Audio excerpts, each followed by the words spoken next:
Saudara-saudara pendengar yang kami kasihi dimanapun Anda berada, Anda kembali bersama kami dalam acara Telaga, Tegur Sapa Gembala Keluarga. Saya Gunawan Santoso dari Lembaga Bina Keluarga Kristen, dan kali ini saya bersama Ibu Dincie Laluyan. Kami akan berbincang-bincang dengan Bapak Pendeta Dr. Paul Gunadi. Beliau adalah seorang pakar dalam bidang konseling serta desain di Seminari Alkitab Asia Tenggara, Malang. Perbincangan kami kali ini tentang kendala dalam mengisi waktu bersama. Kami percaya acara ini pasti bermanfaat bagi kita sekalian, dan dari studio kami mengucapkan selamat mengikuti. Bapak, pada kesempatan yang lampau kita pernah membicarakan bahwa kesempatan bersama itu sangat penting antara suami dan istri, baik secara kuantitas juga secara kualitas. Tetapi niat baik suami istri yang mau bersama-sama melakukan sesuatu, melakukan aktivitasnya, bahkan beribadah bersama-sama, itu ternyata tidak mudah, Pak Paul. Ada banyak rintangan sehingga akhirnya mereka memutuskan dengan pola hidup yang lama, yaitu ya sendiri-sendiri aja lah. Kalau tidak bisa ketemu, ya sudah berjalan sendiri-sendiri. Tapi sebenarnya apakah memang begitu banyak faktor yang tidak bisa diatasi, Pak Paul? Sudah tentu memang yang pertama adalah mesti mempunyai niat, ya, tadi Pak Gunawan sudah katakan hal itu. Namun ya setelah mempunyai niat, memang kita itu harus mulai memprioritaskan. Nah, di dalam kita itu memprioritaskan, berarti itu kita benar-benar mesti mengedepankan betapa pentingnya ya mengisi waktu bersama. Kalau kita itu udah nggak lagi melihat ini sebagai hal yang penting, ya udah dah, akhirnya akan terus terlupakan dan makin hari kita makin menjauh dari pasangan, ya, nggak bisa lagi makin mendekat. Jadi ya mesti mempunyai sebuah tekad yang kuat untuk bisa benar-benar mengisi waktu bersama, sebab kita berdua berkata bahwa ini adalah sesuatu yang sangat penting. Pak Paul, apakah ada perbedaan antara suami dan istri dalam mengisi waktu mereka? Maksudnya, apakah pada usia tertentu suami akan lebih berperan, sedang pada usia tertentu istri lebih berperan? Begini Bu Dince, jadi memang betul sekali yang Ibu tadi tanyakan. Ternyata ya memang ada perbedaan, Ibu Dince. Jadi perbedaan itu tuh yang juga seringkali menjadi kendala ya di dalam mengisi waktu bersama. Jadi begini ya, pada umumnya, saya mulai dengan wanita dulu deh ya. Sebagian besar wanita itu menginginkan kontak verbal ya dalam menghabiskan atau mengisi waktu bersama. Jadi bagi kebanyakan wanita, percakapan itu bertujuan hanya satu, yaitu melahirkan percakapan yang baru. Jadi maksudnya begini nih, waktu sebuah topik yang mendekati titik akhir, wanita itu akan berusaha melahirkan topik yang baru sehingga percakapan dapat terus berlanjut gitu, ya. Nah, sebaliknya dengan pria nih, mungkin Pak Gunawan juga bisa memberikan masukan di sini.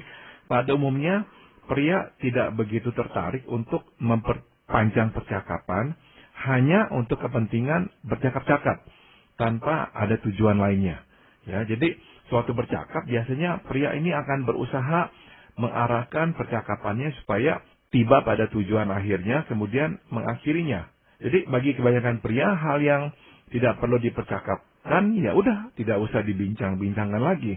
Nah, itu sebabnya ya, begitu tujuan tercapai namun istri masih ingin berbicara, nah suami biasanya mulai gelisah deh. Dia tidak lagi melihat manfaat percakapan dan ingin segera mengakhirinya. Nah, jadi perbedaan ini nih yang menuntut baik suami maupun istri untuk menyesuaikan diri ya. Dan kalau kita tidak bisa menyesuaikan diri, pada akhirnya ya akan muncul masalah.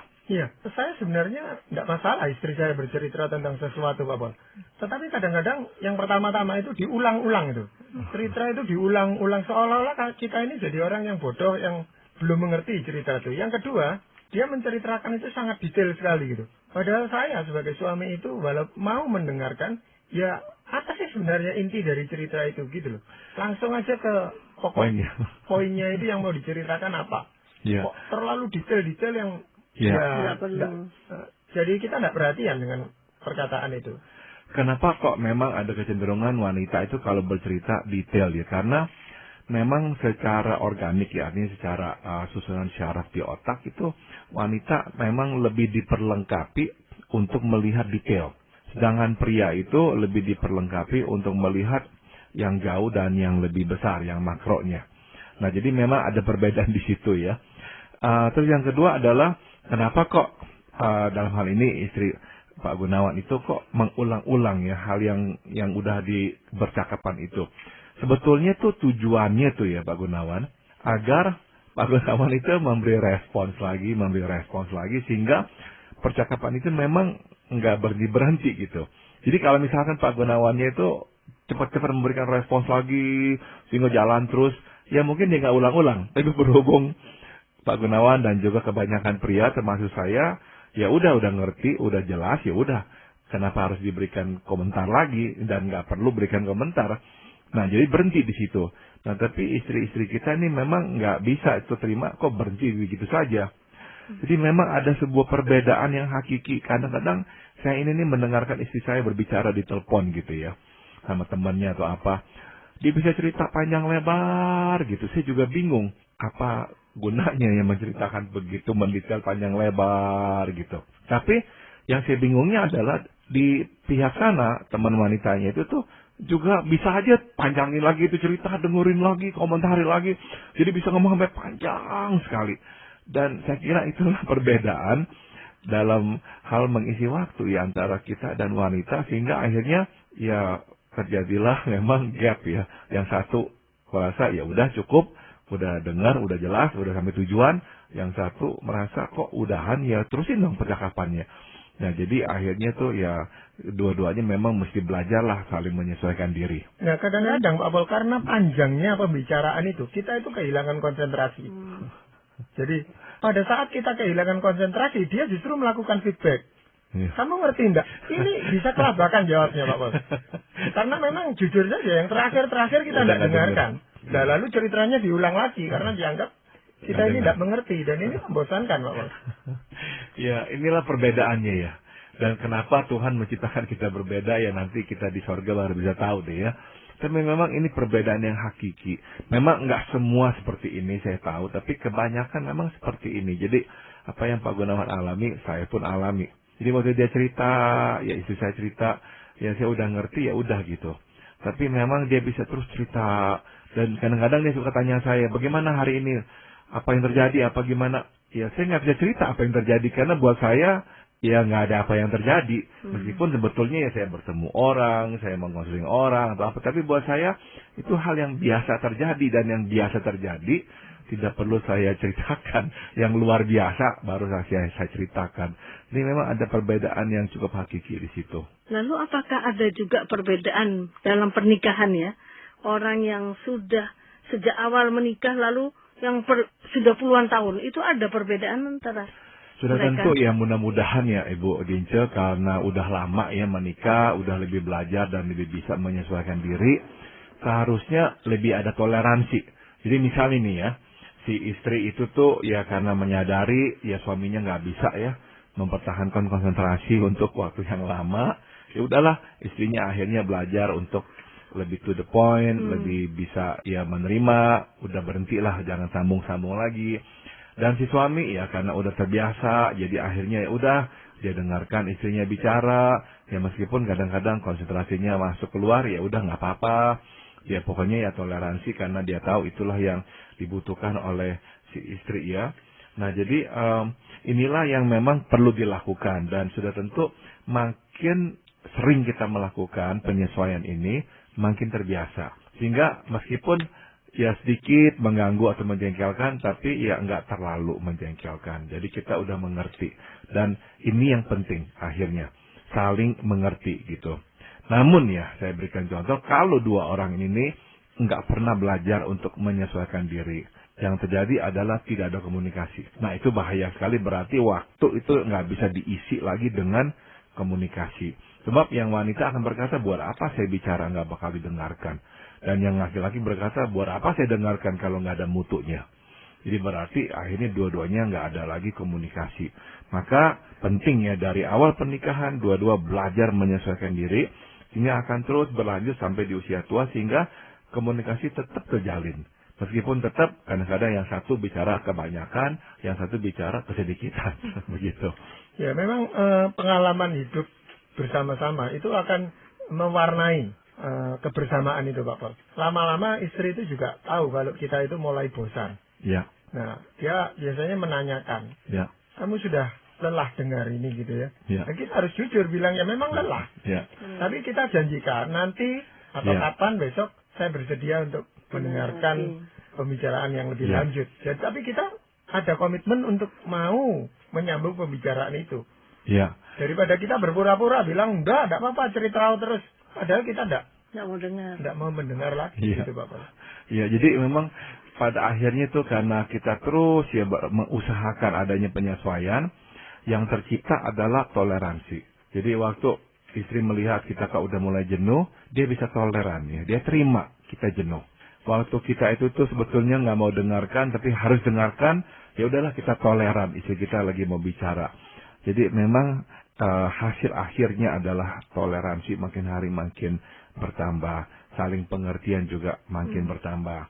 Jadi Nah. memang pada awal pembicaraan itu sebenarnya ketika kita konsentrasinya masih tinggi, itulah kesempatan untuk kita menanyakan atau menanggapi sesuatu yang diceritakan sehingga dia cukup tanggap lagi untuk menceritakan hal yang banyak dan dia menyadari bahwa memang kita mendengarkan apa yang Betul. dia Betul. ceritakan itu. Betul. Tapi kalau memang sudah jenuh ya Betul. itu sampai ke sana. Dan yang penting memang tidak setiap kali ya Pak Gunawan. Jadi maksudnya begini nih. Kalau setiap kali istri kita bicara, kita udah mau buru-buru udahan, kita rasanya udah jenuh. Setiap kali begitu atau seringnya begitu, pasti membuat istri kita tuh males bicara dengan kita lagi. Nah, jadi yang harusnya terjadi adalah lebih seringnya kita memang mendengarkan, memberikan tanggapan untuk waktu yang cukup panjang. Nah, lebih seringnya begitu tuh. Kadang-kadang saya pun dengan istri saya, dia bicara di tempat tidur, saya memang tanggapi, ngomong. Nah, sampai satu titik, saya udah ngantuk sekali. Dan dia masih ingin bicara. Jadi saya bilang, bisa nggak kita stop, nanti kita sambung lagi. Nah, itu kadang-kadang terjadi. Tapi karena saya itu tuh nggak setiap malam begitu, dan juga saya hanya ngomong begitu kalau benar-benar saya ngantuk, itu nggak memutus tali komunikasi. Tapi kalau saya setiap kali dia ngomong bilang, maaf saya ngantuk, ya udah lama-lama dia ngomong-ngomong lagi sama kita ya. Nah, ada satu lagi yang saya kira perlu kita angkat, yaitu perbedaan dalam hal ini nih ya. Pria itu akan lebih dapat menjalin kontak verbal dan emosional sewaktu ia merasa bahwa fokus pembicaraannya bukanlah problem yang menyangkut dirinya. Ya, jadi maksudnya begini nih ya, begitu suami mendengar atau mencium gelagat bahwa istri akan mengeluarkan keluhannya ya. Nah, suami itu cepat-cepat menghindar atau berusaha menekan istri agar tidak jadi mengangkat masalah. Begitu. Jadi singkat kata ya cukup banyak suami yang beranggapan bahwa istri selalu mencari-cari masalah dan terlalu cepat bereaksi negatif. Nah, pada umumnya pria menghendaki percakapan itu ringan ya, alias tanpa beban emosional. Problem boleh ada, bisa dipecahkan, tapi jangan ada beban emosional ya, apalagi masalah. Nah, sebaliknya buat kebanyakan wanita, kesempatan untuk mengeluarkan unek-unek, nah merupakan salah satu kebutuhan pokoknya. Jadi dia baru dapat berfungsi lagi dengan bebas setelah dia mengekspresikan kejengkelannya dan ketidakpuasannya. Nah, masalahnya adalah oleh karena wanita itu cenderung lebih peka, dia pun akan lebih banyak melihat dan merasakan. Itu sebabnya wanita lebih mudah terpengaruh oleh apa yang terjadi di luar dirinya dan oleh suasana hatinya. Sebaliknya dengan suami, sedapatnya ia tidak ingin mendengar problem sebab salah satu tujuan hidupnya adalah menghilangkan problem, bukan membicarakan problem. Nah, sebagaimana dibutuhkan oleh istrinya. Nah, jadi sekali lagi kita melihat di sini ada perbedaan. Karena wanita lebih peka, dia lebih banyak melihat, lebih banyak merasakan, lebih cepat terpengaruh oleh suasana di luar dirinya, maka memang lebih banyaklah yang bisa dikeluhkan atau dijadikan problem olehnya.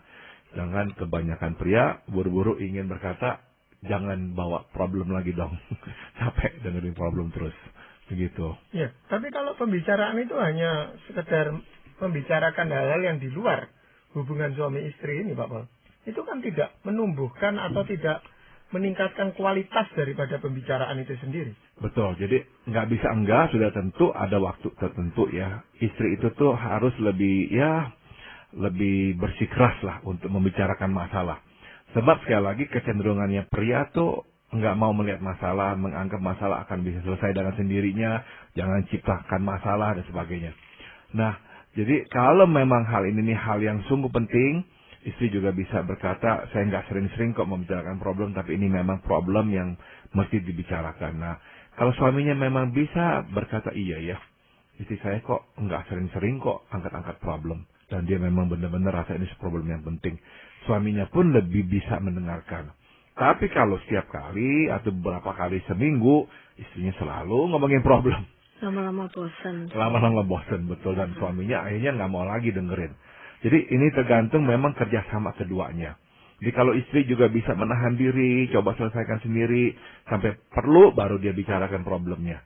Nah, suami juga akan lebih bisa memberi tanggapan yang sesuai begitu. Sebenarnya saya sebagai suami itu tidak masalah dengar problem yang dia kemukakan. Cuman memang ada kecenderungan untuk cepat-cepat menyelesaikan itu dengan mencarikan jalan keluar gitu Pak Pol. Ya. Jadi ini biasanya istri kurang suka gitu. Dia lebih senang membicarakan problemnya daripada membicarakan penyelesaiannya. Ya. Dan di sana agak sulit mendapatkan titik temunya kadang-kadang. Iya, ya. So, sekali lagi memang yang memberikan makna adalah bagi kebanyakan wanita adalah proses membicarakan problem itu tuh, di mana terjadilah dialog yang agak panjang. Nah, itulah yang membuat mereka tuh merasa oke, saya didampingi, tertolong, saya didengarkan, betul. Sedangkan solusinya apa? Itu nomor 2. Nah, buat kita yang pria ini nih Pak Gunawan, kebalikannya, kita berkata kalau bisa 1 kali ketemu jalan keluarnya, kenapa mesti cari 10 kali baru ketemu jalan keluarnya? Jadi sekali lagi sesuatu yang memang berkebalikan di situ Pak Gunawan. Ya, jadi memang dalam hal ini nih waktu kita melihat memang ada perbedaan seperti ini, sudah tentu dua-dua harus lebih berhati-hati. Dan yang tadi saya tekankan adalah pria ya cenderung mau buru-buru menghilangkan problem, tapi masih bisa lah membicarakan problem. Yang paling susah adalah kalau pria itu merasa istrinya itu udah belum apa-apa menyatakan dialah problemnya, si suamilah problemnya.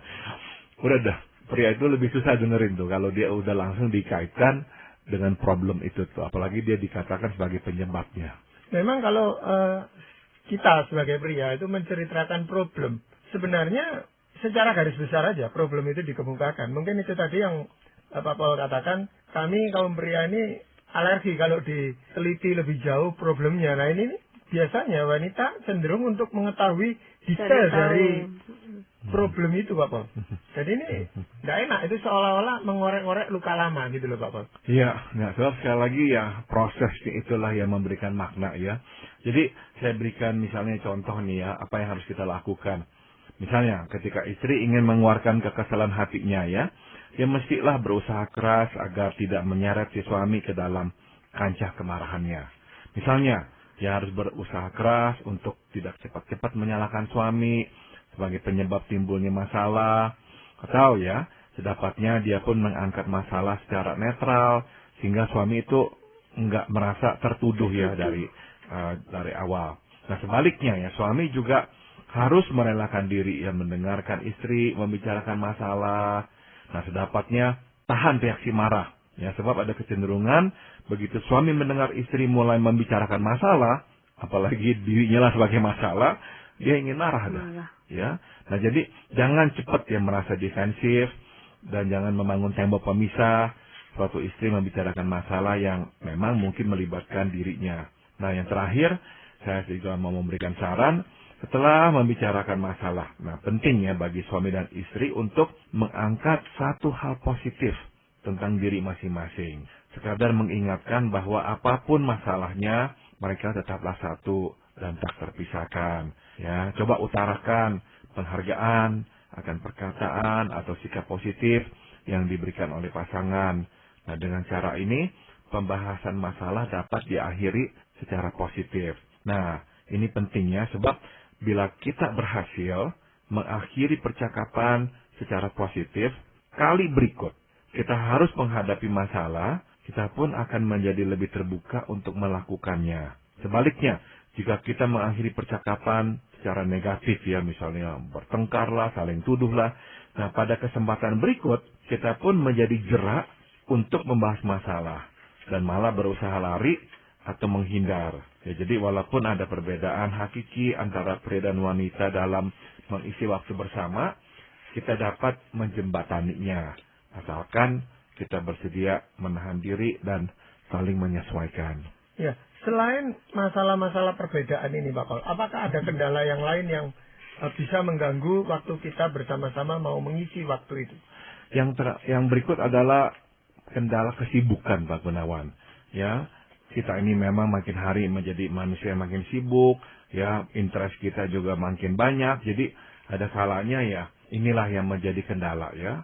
Mungkin istri harus memberi banyak waktu dan perhatian kepada anak, sedangkan suami harus memberi perhatian dan waktu untuk pekerjaannya, atau mungkin baik suami maupun istri mempunyai tugas lain di gereja, atau mungkin ada yang harus merawat orang tua yang sakit, belum lagi ada hobi ya yang lagi digeluti apa. Nah, pada akhirnya semua ini akan menyita waktu sehingga waktu bersama akan berkurang. Nah, sampai titik tertentu mungkin kita tidak akan merasakan dampak negatifnya dari kurangnya waktu bersama ini.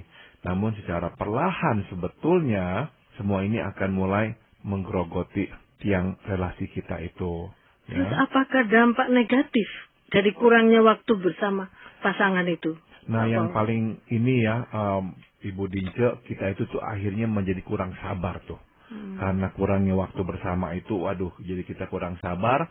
Misalnya dengan kelemahan pasangan, itu salah satu dampak langsung yang kita bisa lihat dah.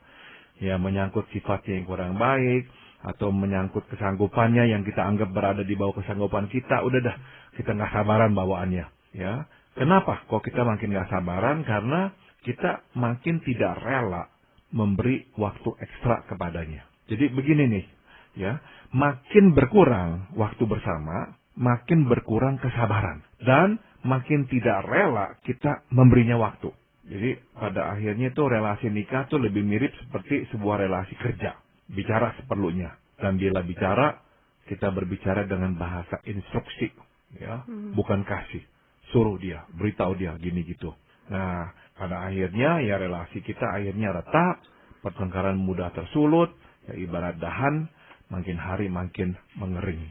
Tapi ada yang sebaliknya, memang orang itu karena bukan orang yang sabar gitu Bapak ya. Jadi sulit mendengarkan lawan jenisnya ini berbicara. Pasangannya ini untuk berbicara itu, baik istri maupun suaminya. Kan ada yang istri yang tidak sabaran juga terhadap suaminya ini gitu Pak Paul. Jadi dia ya males. Dasarnya tidak sabar. Betul. Aduh, kalau memang dasarnya udah nggak sabar, Pak Gunawan, memang akhirnya tuh waktu bersama tuh udah hampir nggak ada. Sulit ya Pak. Sangat sulit. Sebab akhirnya yang nggak sabar itu tuh juga nggak begitu mau lah mengisi waktu bersama, menjalin relasi, berbicara, udah nggak mau. Jadi memang dia itu tuh lebih terobsesi dengan apa yang ingin dikerjakannya gitu. Jadi nggak mau membagi lagi waktu dengan pasangannya. Dan itu memang susah sekali. Ya, tapi kalau dua-duanya tidak sabar, malah tidak masalah gitu. Jadi ya sudah gitu aja rumah tangganya. Tapi ya sebetulnya nggak ada relasi lagi. Dingin ya. Sangat dingin dan ya sangat rentan untuk retak.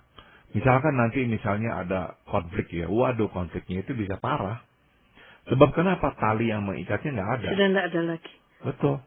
Kalau kita memang tetap mempunyai jalinan ya, komunikasi, relasi dalam mengisi waktu bersama, kalaupun kita harus bertengkar, kita itu tuh sepertinya udah punya bantal, sehingga waktu kita jatuh tuh nggak terlalu sakit. Jadi ada yang mengikat kita. Waktu kita nggak ngomong sama pasangan kita misalnya selama 1 jam, karena baru saja bertengkar, kita nggak senang tuh. Kita bukannya bersuka cita tuh nggak ngomong tuh, justru sengsara. Tapi bagi orang yang nggak ada jalanan relasi, nggak membagi waktu bersama, boro-boro ngomong 1 jam, nggak ngomong 1 jam, nggak ngomong 1 minggu pun dia bersuka cita. Tambah lama tambah nggak ngomong, dia tambah bersuka cita.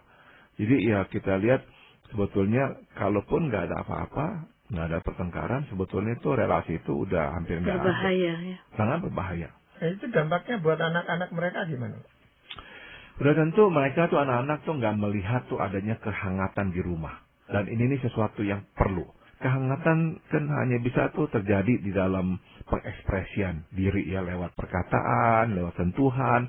Itu tuh yang menghangatkan rumah tuh. Jadi kalau kita bicara tentang rumah yang hangat adalah rumah yang artinya orang tuanya tuh bisa berbicara, nggak ribut-ribut, bisa saling mengekspresikan diri dengan kasih sayang. Jadi teladan begitu. Jadi teladan. Nah itu tuh yang memberikan kehangatan. Anak perlu itu tuh. Nah hal itu nggak ada sama sekali. Si anak memang dingin, haus, kering. Mungkin saja dia akan cari-cari di luar kehangatan itu, atau dia justru ya menjadi dingin dan menjadi orang yang juga bermasalah di luar. Nggak ada belas kasihan, nggak bisa simpati kepada orang, maunya sendiri. Nah akhirnya begitu. Nah, seseorang yang tidak terbiasa ngomong-ngomong di rumah gitu atau dengan pasangannya Papa, apakah mungkin orang ini bisa menjadi seseorang yang begitu komunikatif di luar rumah? Bisa ya, karena Jadi topeng berarti ya Pak. bisa jadi memang ya topeng, tapi bisa jadi juga memang dia itu tuh ada masalah ya di rumah ya. Sebab mungkin saja tuh adanya perbedaan-perbedaan yang dari kita udah bahas, dan dia nggak pernah bisa sesuaikan, atau mereka nggak pernah bisa sesuaikan, sehingga nggak pernah ada titik temu dah. Sehingga dia males ngomong di rumah. Nah, ini dia mau ngomongin di luar sama orang yang dianggap lebih bisa tuh mengerti lah, lebih bisa sejalan gitu. Iya, nah Bapak untuk memberikan kesimpulan dari pembicaraan ini, apakah ada ayat firman Tuhan yang ingin Pak Paul sampaikan?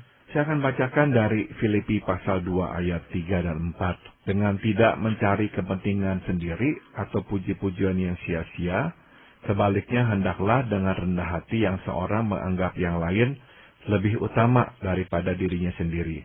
Dan janganlah tiap-tiap orang hanya memperhatikan kepentingannya sendiri, tetapi kepentingan orang lain juga. Nah, jadi firman Tuhan dengan jelas meminta kita untuk menganggap yang lain lebih penting. Nah, coba kita terapkan dalam keluarga kita. Anggaplah pasangan kita lebih penting daripada kita.